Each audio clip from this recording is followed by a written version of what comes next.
This person was not allowed to shower or go to the bathroom with the door closed. Howdy, hello, and welcome, all you peeps and people. My name is Shannon. I'm an ex-cult member and current mental health counselor sharing cult stories of all kinds. I'm going to be sharing my own story of how I joined and escaped a hyper-religious cult. I'm also going to be sharing instances of abuse from other members of this cult. I want to give a big thank you to all of you who are tuning in, whether you're a friend or just somebody who stumbled upon this video. I think you're going to find that there are a lot of similarities in this cult as there are in a lot of the hyper-religious, charismatic groups that are all around us. Trigger warning, I will be talking about manipulation, emotional abuse. I will be talking about people who are suffering from PTSD and trauma. And I will be talking about minors not only being exploited for labor, but also being told to lie to the government. If that's something you're interested in and you're an occult enthusiast like me, and maybe with a little trauma, keeping it spicy like me, feel free to hit that subscribe button. This is going to be my own story. All of the claims that we make here are alleged and have not been proven in court. I also want to say that I'll be hiding the identity of not only the cult, but also all of the other members at this time. What I do want you to note here is that this is something that occurs everywhere, right in our own backyard. I think it's important that we be vigilant and keep kids safe and also protect those we know from things like religious abuse. This story has not been covered anywhere else. However, I will be mentioning the ramp in Hamilton, Alabama, and it is important to note that there's a lot of allegations coming out against them. Please feel free to look that up. I will put down some information on how you can find out more about that in the comments below, and I may even do a deep dive into that. Let's get started, shall we? Just to give a little about my background. I grew up in a very small town in Russellville, Arkansas. This town doesn't have a lot to do. It's also in the Bible Belt. Religion is a huge part of people's lives here. I started, like many people around here, impoverished and not with a lot of resources to help me excel in life. Up until about the age of 7, I had a really good childhood with a very loving and nurturing mom. But unfortunately, at the age of 7, my mom ended up passing away from cancer. And after that, I would not say that I was ever mistreated in any way by my dad nor my stepmom. But I needed a lot more treatment and resources than what I had. And to be fair, this was in 2000. I mean, if you think about it, mental health has really only been developing significantly for the last 60 years, especially in the sense of treating people and helping people. That being said, I got into drugs at the age of 11 and was also around a lot of people in compromising situations that took advantage of me. I could easily have been labeled as a troubled child. I have a problem with this term. We often discredit kids' experiences, especially if they've gone through a lot of things and maybe made some choices that weren't so great. It's important to note that just because a child does that, it doesn't mean that they are never to be believed. Unfortunately, wherever there are vulnerable people, there will also be people who want to prey on those vulnerable people. That's why it's important that we always take the allegations of children seriously and properly investigate it. My cult, they were very good at luring in children, especially vulnerable children. They were pastors, and at 14, I found myself ready for something more positive. It could have been art club. It could have been softball. But in a small town in Arkansas, it was a cult. It didn't start off as a cult, though. It actually started off as a youth group. These pastors were known for being, the male pastor was known for being really fun and doing crazy things. He was able to lure in the kids really well, and I'm not saying any of this is bad. In fact, I think religion can be a really good thing. It's totally your choice, and it should be a sacred thing that you can go and do without fear of being taken advantage of.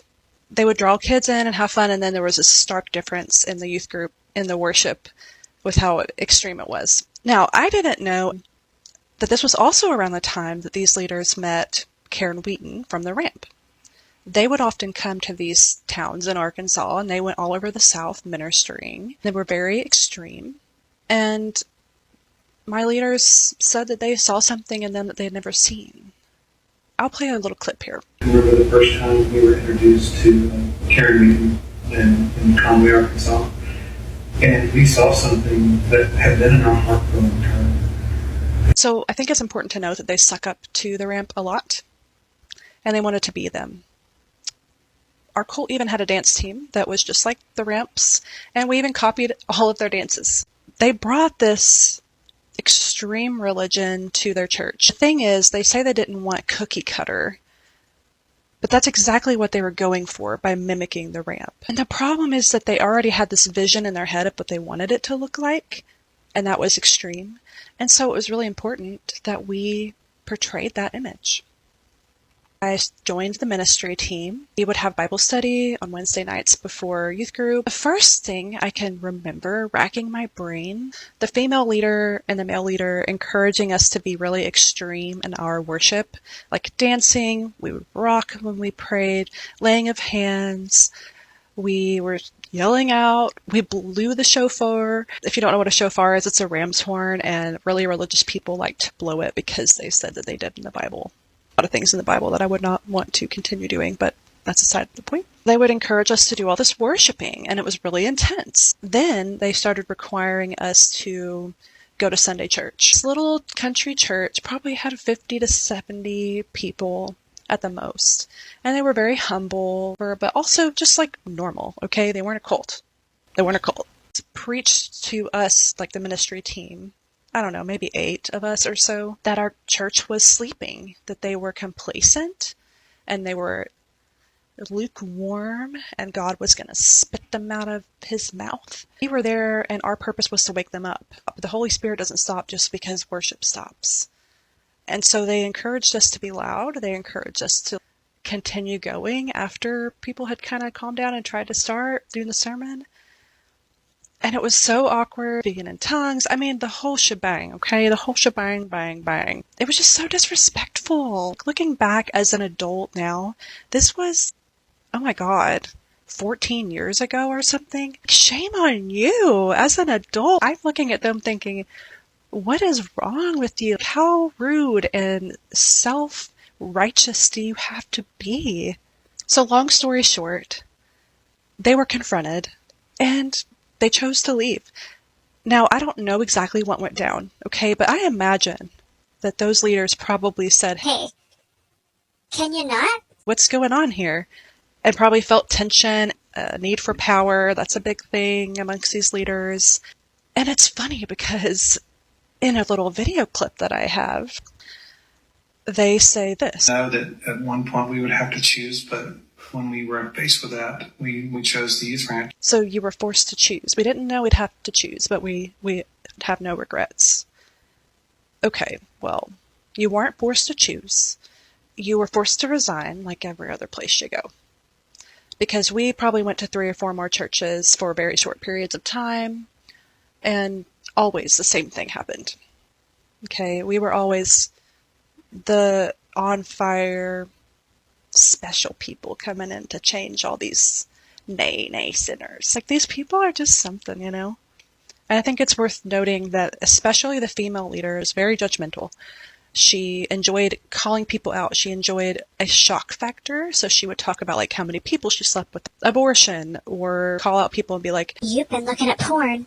God knows. You gotta turn from your wicked ways." I mean, it was just wild. And she was not above humiliating us in front of each other. So let's just, for example, let's say that somebody's a class clown and maybe they make a joke and we're all laughing. Well, she might break in and say something like, "Everything's always gotta be about you. You need to repent, you need to deny yourself, pick up your cross. It's not about you or getting your laughs or being a comic. It's about God." Unnecessary things. They were really into this whole saying nameless and faceless. I don't know if these people really believe, like if they're just delusional. Time and time again, they've had people come to them and tell them issues that they've had and how they can improve. Like, hey, this is hurtful. You shouldn't do this. And then not only denied that feedback, but also denied our experience, would say things like, "No weapon formed against me will prosper. and If you're doing God's work, you'll be slandered." so all these excuses so that they didn't have to take accountability, even though for us, we had to always be repentful. It's self-deprecating even. So I think it's important to note that. I think it's important to note how they deny it and what they were encouraging us to do. So whenever they left this church, they obviously told us, and they were like, "We don't know where we're going. You're welcome to hang out with us and stay with us." and all that. At this point, we had probably gone to the ramp once, and we were in deep because unfortunately, these people do know how to lure you in. It seemed like a good thing, even to me at first, and there were some fun times. I'm not going to say there's not. But the problem is those fun times, not even a little bit do they cancel out the abuse and the issues that were to come. My parents saw it as a good thing as well. I think we always forget about the fact that the parents are also victims in these sorts of things. We have to be careful. And if you're a parent, be careful. Do not send your kids somewhere. I mean, hell, even Paris Hilton's come out talking about her experience. I mean, if you haven't seen documentaries like The Program on Netflix, I highly recommend it. One thing I found is that this is so common. Kids are easy to take advantage of, and so we start hanging out with them. This is the time that they form their actual cult. I'm not going to say the name. And they had started having a couple of kids who were staying over there on a regular basis. They didn't actually register as a nonprofit until 2018, but they have this picture where they say that they started in 2004, which that's a new one, but everything else is 2007. Did a child, so we have 7 children, and then we've had over 200 teenagers that have lived on our property. It's important I show you that because they exaggerate a lot and they lie. They'll say that there were more numbers of people at their worship events than there were, and things like that. And we were there, so we knew. Or they would even lie about like how many people we had in the house. And that will come up later. They started calling it what it was, but they were still working a little bit in youth groups here and there. That's how they got a lot of their kids. Started being encouraged to do things more radical, to say the least. For instance, we were told that if we were really passionate, we wouldn't be afraid to do things like stand up on our lunch table and preach. We were often told, I want you to go out and minister to 2 people today. They were told that we shouldn't be ashamed of praying for people, which I personally think is kind of an invasion of privacy. I don't think you should be doing that to somebody if you don't know them very well. As a person who now suffers from complex PTSD from my experiences, I can say that just give me my space, okay? And if I'm close to you, like I'll talk to you about it and we can have a conversation. But if I feel like you're trying to save me, no thanks. No thanks. I don't want any of that, okay? I'm sure. I think it's important that I just give you a summary. So I was there for 4 years. Within this period of time, while we are this youth outreach, we are constantly ministering and dancing and telling our testimony. We are sometimes staying in places that are sketchy or don't have proper like showers or beds. We often were put around people who I did not feel comfortable to be around. For instance, we went to an all-men's ranch that was like a rehabilitation center. Many times, like probably 10. I found out that they were telling people that we were troubled kids because the implication was that these were troubled teens. Some of us weren't troubled. As I was reminded a lot of how prideful it was for me to consider that my family wasn't abusive or wasn't troubled. During this time, they had exchange students coming in and out. We were not allowed to have friends outside of the cult, and if we did, it was often looked down upon because it was probably sinful. There was nobody as holy as we were. We were told to be in constant prayer. We were manipulated with scriptures and abuse. We were talked down to. We were publicly humiliated. This was an everyday occurrence. We were not allowed to practice any kind of recreational sports. We weren't allowed to have anything after school. There was one time where this gal was reading a book, just like a Jodi Picoult book. And of course, anything is of the world. And she was asked, Do you read the Bible as much as you read that book? You could not enjoy yourself. That was so sinful. All you could do, tiptoeing around, trying to be the best you could be, was to clean their house, keep things nice and tidy, study the Bible. You could fast, you could pray. You don't sleep too much because that's going to be a problem. Almost like Jonestown, just like listening to them preach. Anytime people would come over, so this is for those of you who have denied my experience, because I have had my experience denied. And I'm a mental health professional now, so, I think part of that is a trauma response to be like, yeah, no, like I studied this. But for those of you who seem to still think that they're great, they were really good at manipulating us into putting on a facade. If anybody came over, it was perfect, at peace household. Oh my God, we were manipulated in so many ways. I mean, I've been working through my complex trauma from this for 10 years. It's really sad because if they could only take some of their own advice and be reprimanded and be held accountable and deny their flesh, as they told us so many times, This could have been avoided. Maybe something good could have come out of this. But it didn't, and that's not what happened, and that's why we have people who have shared stories. Some who are comfortable with being in our survivor group, some who are not, some who still haven't even realized that they've been traumatized. There are family members upon family members who were affected. The true emotional abuse, humiliation, manipulation, denial of our experiences, being told that, we have demons and Jezebel spirit, you name it, constantly for the littlest thing. Relax a little too much and you could get chewed out. You're told you're the one who we've been talking about. You're the one being complacent. Mental health care was not a thing. So it's no surprise that whenever I started suffering with mental health issues, they did not get me the help that I needed, which is ironic from people who claim to take in teens and be able to help them whenever they struggle with things like this. I don't even know why they made that claim, because depression was a demon, even though the female leader took medication. Like in this instance, whenever she criticized somebody saying that they weren't a true Christian or believer because they took medication, but then asked her to borrow one of her pills. Yeah, that happened. So I tried to leave, but let me tell you a little bit about how that happened. They convinced me to move in with them one summer because we were going to be ministering a lot. And if we were going to be ministering a lot, then I needed to be there. And I was also getting flack because I wasn't there during spontaneous moments of worship and praise that they did. And that was their reasoning, is that we're going to be ministering and then you're not here for all this. She definitely guilt-tripped me about the fact that I wasn't there for these things. And whenever I moved in, it got so much worse. It was constant. From the moment you get up to the moment you go to sleep, you're always wondering if you're going to be humiliated, if somebody else is going to be humiliated. I once saw a young man get yelled at in front of everybody, females and males, for watching pornography in the closet. The male leader screaming at him, asking him to tell us who he was thinking about while he was doing it. Why is that important? Maybe this is a good time to mention that there was pornography found on the male leader's computer whenever it was moved from the church that we first left over to their house. Yeah.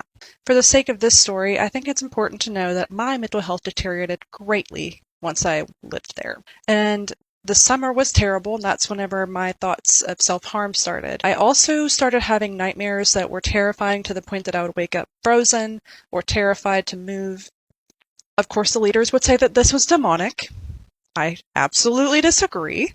I was having trauma responses. My body was shutting down. There's a point where we get to learned helplessness and we realize we cannot escape the situation and we just kind of give up. That's where I was at. Even in my journals, I had written things like, I feel this way, but I know that God is calling me to a higher purpose, and also struggling with how I was feeling.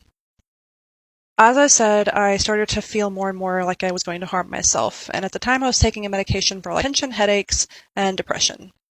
And I just wanted to take all of my medication. I was a teenager, I didn't realize it wouldn't hurt you, and also I could have been having an adverse reaction by having these thoughts anyway, which is all the more important that I would see a doctor.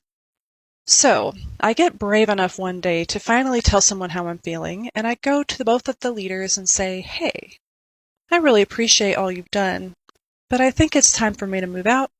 I'm not in a very good place, and I just think it's time. I appreciate you, but I think it's time. That's not the truth. I did not appreciate them. I just wanted to get the fuck out. I was so tired of being criticized. What happened next? Let me have you guess. Did they get mental health care for me and call 911? Nope. Did they tell my parents? Nope. Did they take my medications away? Nope. Did they pray over me and tell me it was demonic and that it wasn't from God? Ding, ding, ding. You're right. That's what they did. They prayed over me and told me, You really think this is God? This is demonic. demonic, the way that she would say it. You gotta laugh, you know? So about 3 months later, girl is still very depressed, not getting better. They had gotten to the point where they wouldn't let me see my family except for once a week. Well, why should you be able to see your family more than anybody else? Now, this was before they had contracts in place. I didn't agree to not see my family. They did try to cover their ass a lot after I left because they realized there's a lot of serious shit going on. So on one of the days when I'm allowed to go see my family after school, I am in a coffee shop being very depressed and writing in my journal about how I wanted to off myself and asking God to intervene. Who do I get a call from but the female leader? Ring, ring, bitches. Why didn't you tell us that you were not going to be picking up the kids today? And I said, I did. I told the male leader yesterday. So once she realized that I had told him, she was kind of mad because she was called out, and she said, well, We're all here laying sod. and I didn't even know what to say. I think I said it like, okay. She just wanted to make me feel bad. What kind of person do you have to be to treat people like this? How miserable do you have to be? So I tried to do it, okay? And the next morning, who did I get a call from but her having someone call, left a voicemail on my phone because I wasn't there at 6 o'clock for Bible study, and they were pissed at me. I could have been in a wreck. I could have been hurt. And they were mad because I wasn't there at 6 o'clock sharp. Luckily, I told my dad I went to the hospital. I recovered completely. But I just point this out because this is my story and this is my truth. And these people are allowed to work with kids. And I'm just wondering why. So let's get into some of the things that they claim about themselves, shall we? Here's something I'm going to share. This was from their page, which is taken down now. I think I mentioned earlier that they like to call us troubled teens and troubled kids. On their wording, a lot of their stuff would just say people seeking the Lord or disadvantaged kids, which is a very different term. So I guess it really depended on what they wanted to use it for, because that's what narcissistic religious abusers do. This place is for teens seeking training and refuge in the Lord. It's like church camp all year round. That's such bullshit. Students can live on campus or off while still participating in Bible studies, ministry trips, and other ministry team functions. Very criticized if you live off campus. It's intended for young people who are desiring a deeper relationship with God, an education of excellence, which is spelled wrong. This ministry also counsels families and teens in order to restore broken relationships within the household. That really pisses me off because you're not f***ing counseling anybody. Ugh, I guess ministers can say they counsel, but you do not. You ain't counseling, and you have no reason to be. Those are a part of plan, which are strong, half ton of community Jesus Christ with love. Okay, yeah, they minister Main Street Mission. Okay, we got a lot of food from there, so I'm wondering why you spending so much on groceries, because all people ate were pizza and spaghetti and chicken nuggets and expired Pop-Tarts and granola bars. They got a lot of food from the Main Street Mission. It was just a place that had food for the needy, and it was donated goods. And I'm not saying that you can't eat some expired foods. There's no reason to be whenever they're making as much money as you'll see that they make.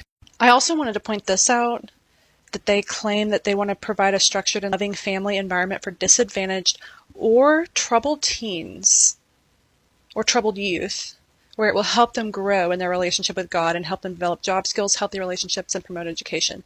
So yet again, always claiming that they're troubled teens whenever it's convenient for them, and then saying that this is also just for some disadvantaged youth. Another thing is they wouldn't let people see their family very much, and they often used it as a repercussion. But here they claim that teens are required to call home once a week and talk to their parents, which is interesting. It's like they're forcing them to try to call home. These people are desperate to talk to their parents, okay? Because you took them away from them. They're on a 30-day lockdown when they first come in. That's something, they really got more of a cult after I left, which is wild. It's they just... Sometimes people are faced with new evidence of how they should change, and instead of changing, they're like, no, this is more reason to not change. We're not separating them from their families or brainwashing them. That's just exactly what we're doing. They need to be able to hear God, aka us, and feel and think again without an electronic device. They're also required to write down their thoughts and feelings in a journal, okay? Because we want to know what they're thinking at all times. They kept my journals, by the way, when my dad went to get my shit. They didn't give me my journals. I think I still have some, though. The Bible studies are part of the program at the ranch. Teens who live at this place attend public school and get counseling from the leaders, of course, because, again, they counsel people because they're qualified for that, as well as from interns who also live at the ranch. You might as well just call it brainwashing sessions. I mean, this was in 2012, so you've been denying it since I was there because we got accused of being a cult when I was there. She looked it up and she said, well, we do have some similarities. Our parents are saying, what do we do? How do we handle this? It's taken these kids years to get where they are. It will take longer than a year to change their mindset. How Can you say we're trying to trap them here for as long as we can to get them as much money as we can without saying we're going to trap them here and get as much money as we can? So here's another one where they're saying that they looked up and we saw kids on our floor and we knew that we needed to start preying on these children because we could make a lot of money doing it. And they say they shelter troubled teens for a minimum of 1 year at no charge, and then they'll probably try to make you pay. Which they didn't do that when I was there, that's for sure. They sure did want to claim me on their taxes, though. Yeah, whenever I was living with them, they tried to claim me on their taxes. And here's another screenshot from somebody else who they literally claimed on their taxes without permission. What the f***? That is tax fraud. Luckily, I didn't get claimed because my stepmom threw a fit. She was like, no, we get her health insurance. We pay for her shit. They didn't provide that stuff for us. In fact, here's one about the female leader getting mad because she thought someone was stealing pads. If someone's stealing pads, they sure need them. Oh, forbidden from using cell phones. Yeah, you don't want them calling home. Shall we look at some of the money they made? Here's one. Count all the 50s and $100 bills that were being given to them under the table. So I also looked them up to see how they compare to other nonprofits. These people are in the top 19% of people nationally in nonprofits, the top 19% for income. And it literally says, demonstrating significant financial capacity relative to its peers. That's suspicious. They also rank top 9% in assets. So all of their home and all the things that we did as labor and that we remodeled, they all of that went into their pocket. These people are literally living like wealthy. They don't ever tell anybody that. Also, can we talk a little bit about these expenses? Because $6,000 in activity expense, you're going to places and people are paying for you to go. I mean, you brag about someone paying for your house. A few weeks ago, we had a donor that paid for us to pay cash for a house here. God is good. You have $100,000 in expenses. Here's another one from 2018, like just food, clothing, transportation, $103,000.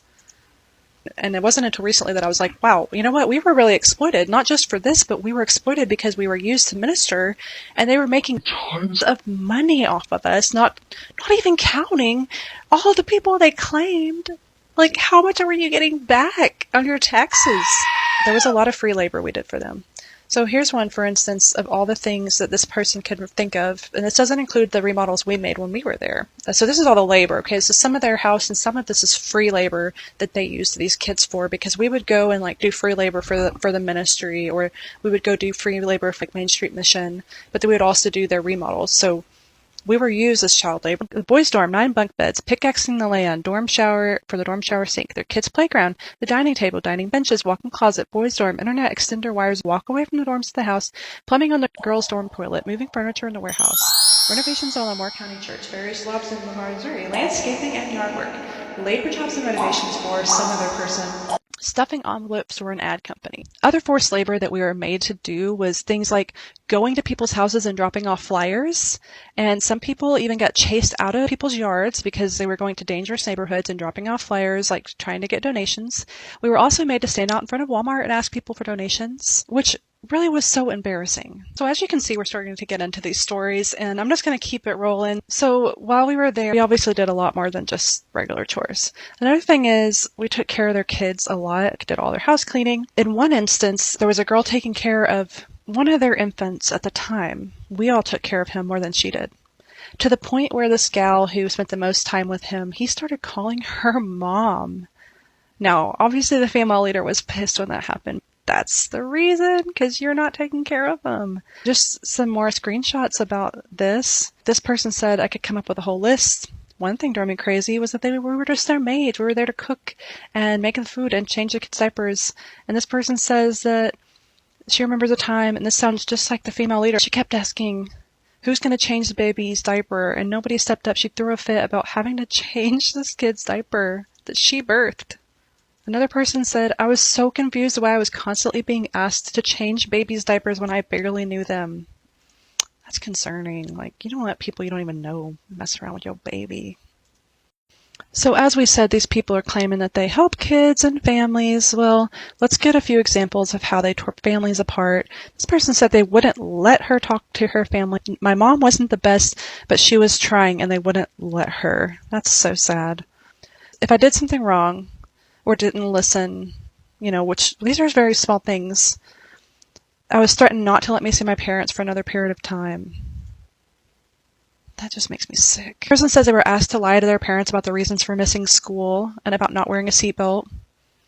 Doesn't surprise me. They were only allowed to call their parents once a week. They weren't allowed to visit family and parents alone for a period of time without another kid there. That is so creepy, okay?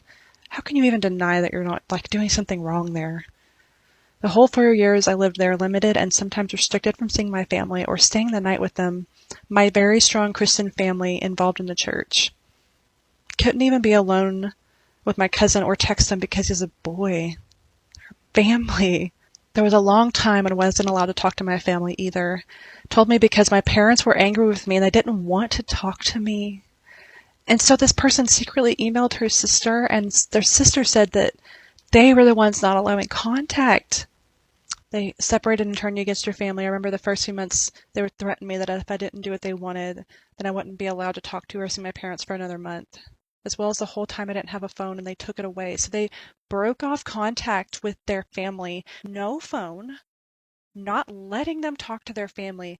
Woo! That's scary. That is scary, y'all. They would lie to my family just to keep them angry at me. They would twist words and stories to keep my parents on their side. Not to mention my parents only agreed to send me there for 9 months, but they wanted me there for a year. They made a huge deal. My parents wanted to bring me home. They made a huge deal, threatened to take them to court because this person wanted to be with their parent. That is heartbreaking. You should be ashamed. You should be so ashamed. Let me just add in a little clip here. Of inner healing, weapons of knowing what a family looks like, knowing what, a daddy and a mama looks like. It's really interesting to me that these people are so about, and they've been saying this for a long time, they're so about healing families, and they don't. To say that you want people to come into your home and just feel like family and relaxed, and then to have this kind of stuff going on behind the scenes, these people just don't deserve to be around kids. Let's get into some other allegations. We'll just go through a list here and talk about them.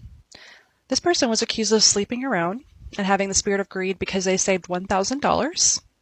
Really ironic coming from somebody who is the most greedy people I can imagine. This person has had multiple experiences where the Holy Spirit was talking to them, and it was information they found out from somebody who was snitching.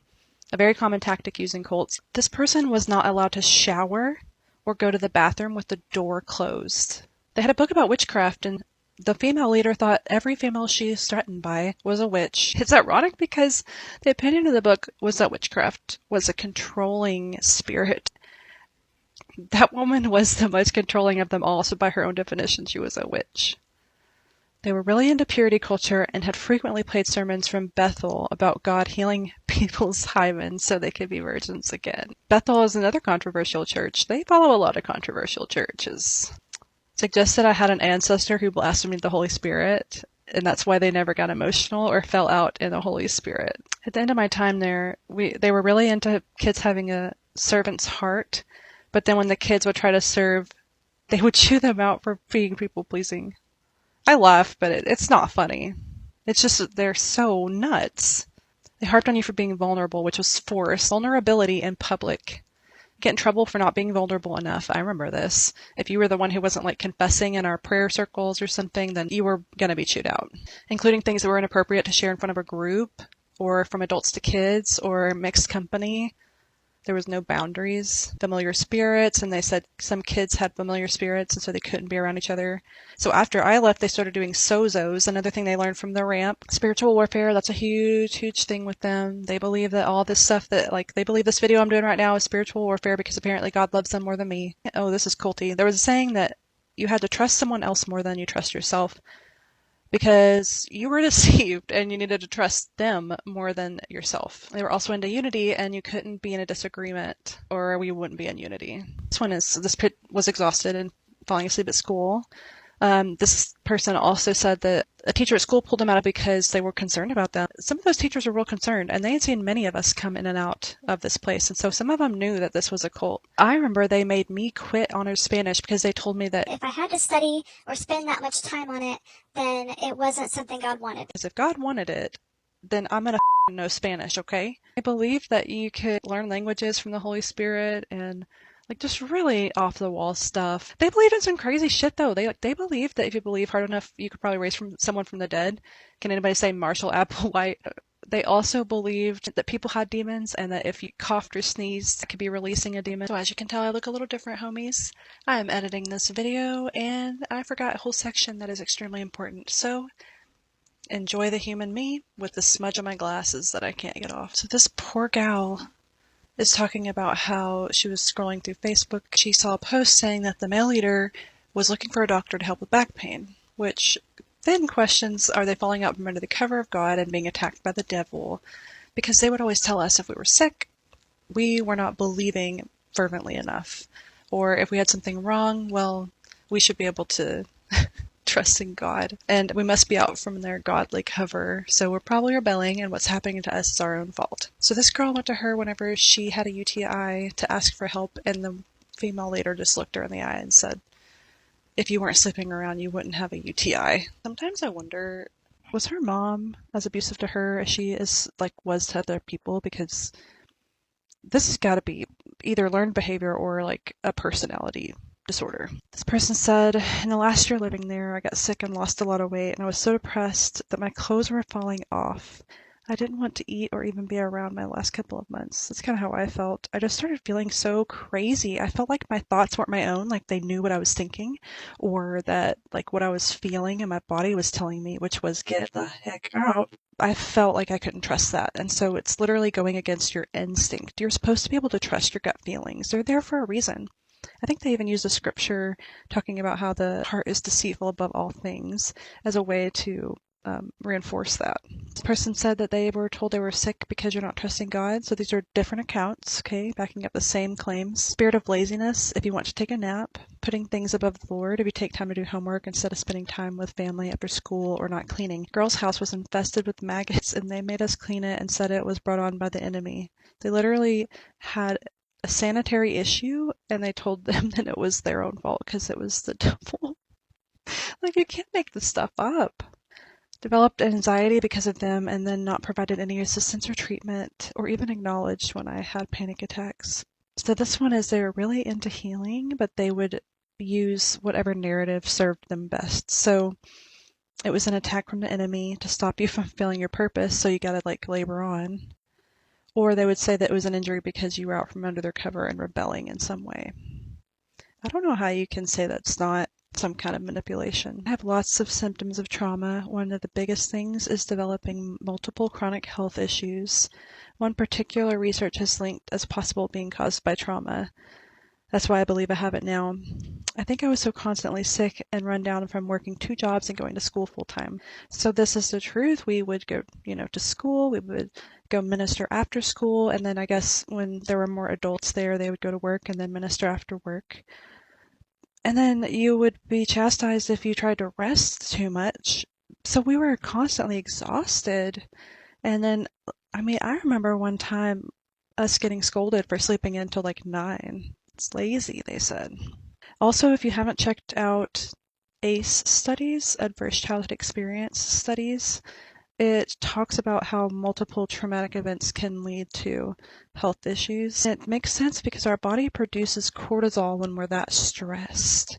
Anytime we're stressed, cortisol is linked to like hypertension, heart issues, and that is being overproduced. And so in a developing child, that's their brain being affected in a lot of ways, not to mention your emotional well-being. In an adult, it can have similar effects. Someone in domestic violence or someone in a situation like us, it has an effect and a change on your core beliefs.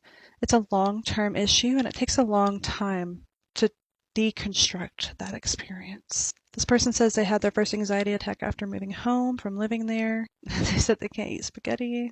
Hate sitting in church. It's common. I hate sitting in church. I feel controlled. This person's talking about their trauma. Developed mental health issue after being there. I didn't have anxiety, and they started it. I was depressed, but not anxious. But they would nitpick everything and call out everything, even if you did nothing wrong. This is true, walking on eggshells all the time.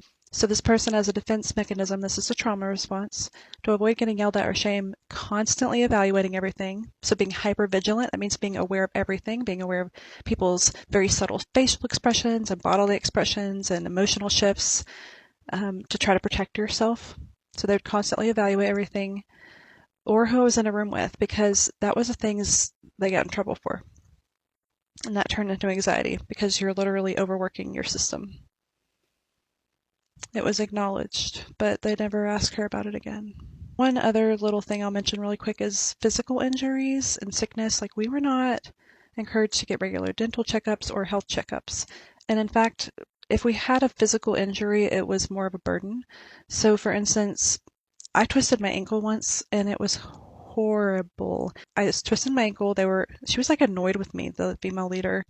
I went back home and I slept on the floor with it raised because it was just hurting so bad. In the morning, I was like at the top of the stairs and I was just almost in tears, said, "Hey, I really got to go to the doctor." And I could tell she was annoyed. And who came and got me? My dad. Took me to the doctor. I didn't break it. I got an x-ray. Turns out it was a tendon. And whenever the doctor saw it, he said, You seen that ankle? to the nurse. That's how bad it was. I was in like some kind of ankle brace. And I remember that she tried to pressure me into dancing sooner. And whenever I did, I said, okay, I'll give it a try. But I told her, hey, it's not comfortable. And she was like, You're off the dance team. what do you even say? This person accidentally got shot with a BB pistol, and it was in his hand. The leader was making calls to the parents and to a doctor to make sure he wasn't going to get sued. And then this happened later at night. So then they had to wait all night for the parents to come get them and go to get that taken care of. Something else we need to talk about is the male leader. There was a lot of really weird and sketchy things going on. Now, I'm not making allegations that he ever sexually abused anybody, but there were things that were a little inappropriate and very uncomfortable.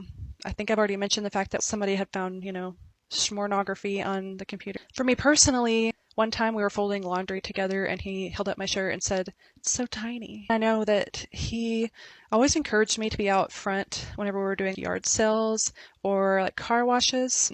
He said, You need to be out there because guys like cute girls. and stuff. And it was always really weird. And I remember feeling uncomfortable in a lot of those situations where people came up for that too. Another time I had short hair and I think we were like swimming or something. I was wearing board shorts and I had short hair and I was like, "Oh, I feel like a boy." And he said, "Oh no, you don't look like a boy." And there are other allegations, okay?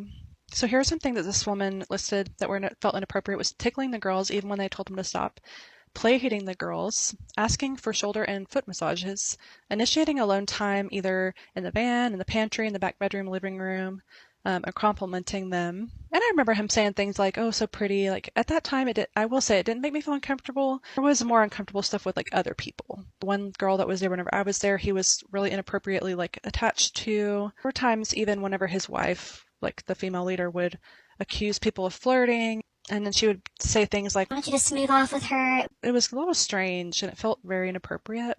Another thing he would do was he would choke out this one girl. And one time he like actually made her pass out. So this person says it's like he picked up on the girls who he thought were appealing and used sex to sell without just bluntly saying it. He put us around some of the weirdest and creepiest people, but they never wanted the girls hanging out with the guys because there was going to be so much stuff that happened, apparently, doing quickies in the bathroom. But there were many times when I was alone with an older man going to do whatever job. This person says they felt like they were used as an object to make money, and they tell a story about a time whenever they were at a car wash, and he told her to go out because Guys like little blonde girls and they'll be willing to come give us money. he wanted me to be the only one talking to all the cars that came up, and said that I was a secret weapon. And then she goes on to say that there was a guy that usually came into the restaurant she worked at who was perverted to her, and this male leader forced her to go talk to him because he said, He thinks you're cute, so talking to him is a better chance of giving him a bigger donation. "That is sick." And then she goes on to say that his daughter offered to go talk to her, and he said, No, this is our secret weapon. and his daughter's feelings were clearly hurt. course, you don't want your daughter talking to a perv, but it's okay for somebody else to do it. I always noticed he hated when I dyed my hair darker. He would always say I look better as a blonde. I know another girl in the group had said that he seemed to single out the blondes and like blonde hair. He would usually comment, oh, and then like there's a nickname that he gave her. I like the blonde hair. Or when I would go back to blonde, he would say the blonde looks so much better. And this person said it was just weird. Not saying that he did sexual, but it was uncomfortable. The craziest thing that has happened, I was not around for, okay? But let me just play you a little clip. The school system has been my greatest joy this year. What exactly do you do in the school system? They brought me on, and it's kind of a new concept for our community. It's called a focus room, ADHD or ADD disorder.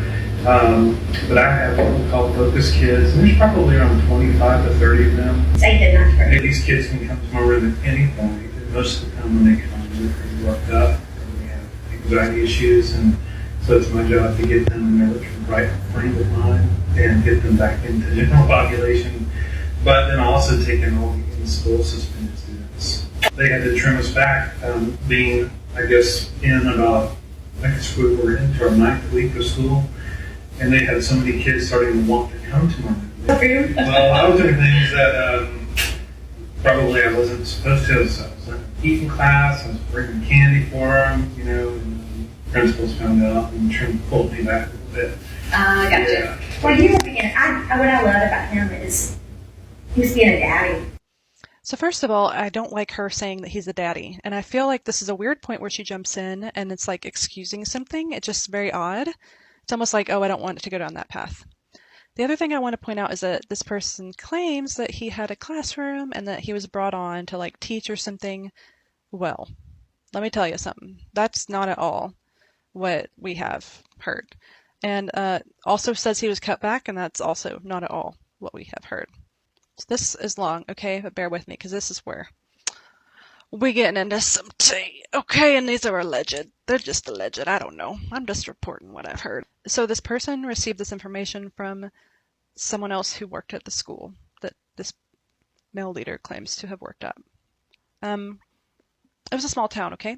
Gossip spreads. It's probably why these leaders aren't there anymore, but we'll get into that as we wrap up. So this person was informed that he was only a teacher aide, okay? Not a teacher. States that they had been hired to tutor students who were behind and counsel them, and states that had his own classroom. So apparently that's not true. Did not have his own classroom and was not there to counsel them. So he was a teacher aide. So a teacher aide is usually there to help grade and monitor students, just kind of be warm or helpful. I mean, it's not a big job. We all know what a teacher aide kind of does. Also, he readily admitted that he brought candy, which he wasn't supposed to do. He readily admitted that he broke the rules, and there are rules in place for a reason, okay? Because people who are trying to groom kids, which, I don't know, you been trying to do that? You bring them things, you bring them gifts. You don't do it. There is a reason there are rules, and apparently you guys do not like to follow rules, even whenever it is dangerous to kids, which is why you shouldn't be working with kids. This says that after 7 to 9 weeks, got in trouble for bringing candy and gifts to the students, which apparently was one student. He didn't get in trouble, he got fired. He didn't leave, he didn't just get in trouble, he was fired. He was bringing candy and gifts for one student, a 14-year-old female.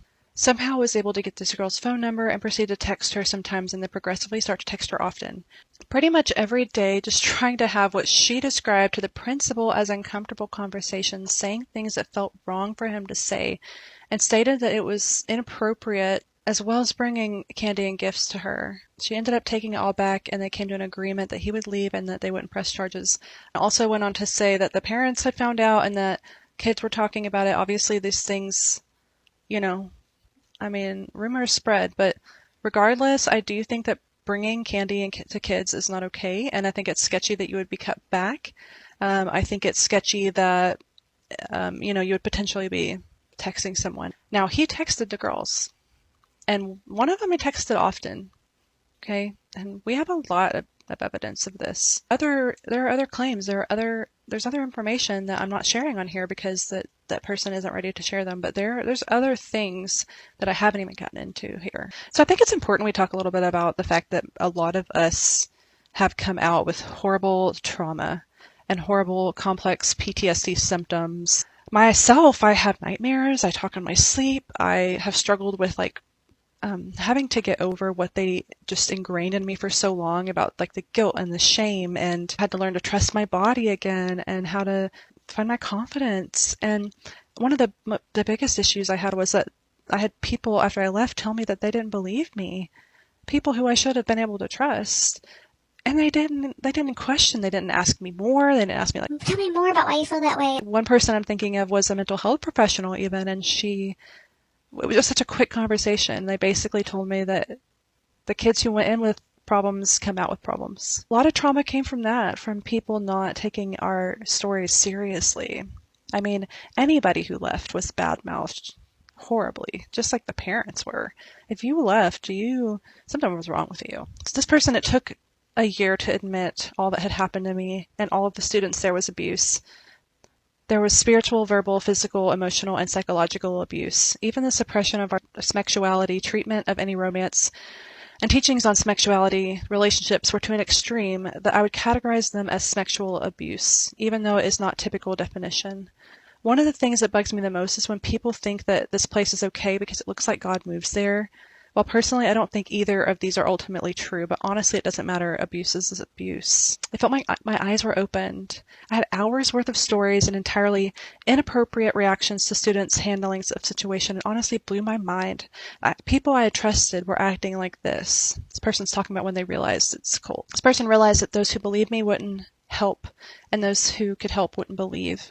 And that's one of the reasons that a lot of people feel stuck. I mean, even after I told them that I needed help, there were little bits and pieces that I would give to my dad, but I never went to him for help the way I did them. To be honest, I was terrified that they were going to know, because that's how much they me up. It really seems like they just cripple anyone that comes through. So when you get out, you come up with serious issues that you never had, and the only option left is that you can't handle the sin. Which is funny because they're all like, oh my God, we're helping people be better. This person does not like going to church. The girlfriend is understanding. Also talks about how they've been not believed and even ridiculed. These people do not deserve to be around children or say they've helped anybody. Does anybody remember when the female leader got on a cult documentary watching Kick? I remember sitting with her one time and her getting uncomfortable and then making us tell her reasons that it was different than a cult. One of the reasons was that they let them have jobs. Yeesh. Because of the journal checks, I rip anything up that I didn't want them to see and put it down the toilet. We're starting to wrap up here, okay? Don't worry. If you're still with me, oh my God, thank you for being here. Thank you. Thank you. You really are a cult enthusiast. Look at you, you cute little patootie. They would even lie about like how many people we had in the house. They took in DHS kids for a little bit. While I was there, the ministry became some kind of site that DHS could send kids to. I unfortunately don't remember what that site type was called, and I'm not sure if I ever did, but there were rules that went along with that. They were only allowed to have a certain number of kids total, I think 5, though not sure. There was also a rule that people over 18 couldn't sleep in rooms with people who were under 18. At the time in the girls' dorm, there was someone over 18 in every bedroom. So all the kids got instructions about how if a caseworker ever visited, they had assigned rooms they were supposed to lie and say they slept in, so the caseworker wouldn't find out about the mixed ages in different bedrooms. The kids were also told to lie about who all lived there. 1 or 2 of them were told to lie and say they were just visiting, so the caseworker didn't find out about having too many kids. I remember the female leader compared all the lying to hiding Jews from the Nazis, and that it was okay because they were helping kids doing God's will. The male leader would also tell the kids he could get them sent to jail. He told everyone for a while that they made him an honorary probation officer. This is not a thing. People do not become honorary probation officers. But we have multiple instances here. Another person backing up this claim that they were asked to lie because they exceeded the number. And also another claim that the male leader said that they would send them to jail. This is one of the reasons that they were no longer able to take in DHS kids after a few years because there were some suspicious things going down. Wow. This has been a lot. My main reason for coming on here was because several weeks ago in our survivors group, I learned that there were people speaking out against the ramp. And I don't know how it had never occurred to me to realize that the ramp was just as much of a cult as we were. I guess because I was just focused on trying to heal my own trauma, feeling a little powerless because it is just a small little cult. Let me get into a little bit of like where they're now. We started this Facebook group and started sharing these stories back in 2020, right before COVID. And at one point they found out about the group. They had a freak out. They said if we brought a lawsuit, They'd be ready. They were very upset, of course. And the funny thing about kids is they grow up to be adults. and we're not kids anymore. We grew up to be way better adults than you are, helping kids in a much better way than you are. But I digress. Not only did they make a lot of money, not only did they harm kids, but they had these plans to move to Hamilton, Alabama to be next to the ramp. They sent all of their kids there because, college was discouraged, almost like Jehovah's Witness in a way where they just went against education. Anything that would like indoctrinate you, like the world. And it wasn't soon after that, after our group, that they put their house up for sale. They made a lot of money on that. Apparently they had a house bought for them in Hamilton because they're just so needy. And they have, as they say here, a vision that apparently the ramp has this vision too. Apparently, the similar words have been told the ramp that they'll have a home for children here. Because they suck up to the ramp so much, it sounds like they're slurping soup. I found out they're way deeper in it than what I knew. Like their son has stated Karen Wheaton's granddaughter. And I'm not surprised. I'm not surprised that they're involved with that ministry. I'm not surprised that they are finally going where they've always wanted to go and like rubbing elbows. That's all like these narcissists, they like to stick together. Maybe I'll do a little bit of covering of the ramp and the allegations against them next. I want you to tell me, like, what questions do you have?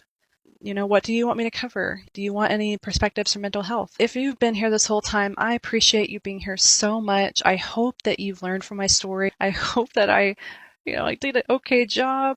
And mostly I just hope that we can protect more kids and more people from religious abuse. So much of this doesn't go said in the church. Like so many times they were just forced to resign and continue to do what they did. And this happens in a lot of places, not just ministries, but we've got to start holding people accountable. Not everybody who is there for a good reason or with a good intention. And like I said before, wherever there are vulnerable people, there are people who will seek to prey on those. Feeling the vibe, hit subscribe. Feeling the vibe, hit like and subscribe.